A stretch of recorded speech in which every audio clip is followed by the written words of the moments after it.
I wanted to bring up the subject of foreign mercenaries and foreigners who are recruited by Mexican cartels to fight inside of Mexico. Because I consistently see images of foreign mercenaries, specifically Colombians, in the ranks of various cartels, which the highest concentration of them appear to be in Michoacan, either fighting on the sides of the Jalisco New Generation cartel or as well as their rivals, the Carteles Unidos, specifically one of the factions of Carteles Unidos known as R5.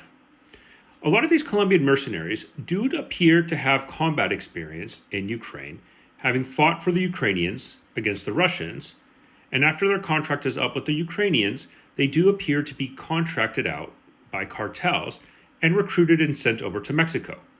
I've also seen Colombians in the ranks of other cartels, even the Sinaloa cartel, specifically Los Rusos, also are known to have Colombians.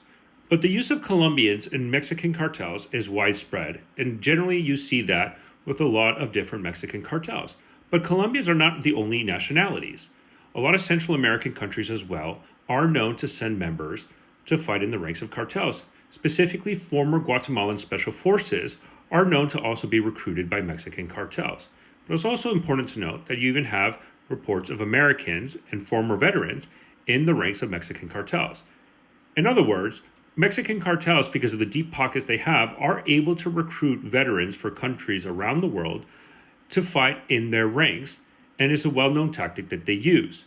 There was an interesting report that indicated that maybe Mexican cartels are sending Mexicans to Ukraine to be trained by the Ukrainian military under the premise that they would be part of the International Legion, and then they defect to go back into Mexico.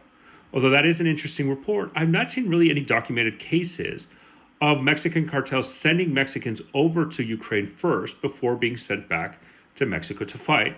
And the vast majority of cases are former foreign mercenaries who fought in Ukraine getting recruited into the ranks of cartels after their time is up. The problem of foreign mercenaries in Mexico is a very long problem. And simply put, it's very hard to solve this. And as long as cartels continue to have the amount of cash that they do, it is very easy for them to recruit foreigners to either train or fight on their behalf.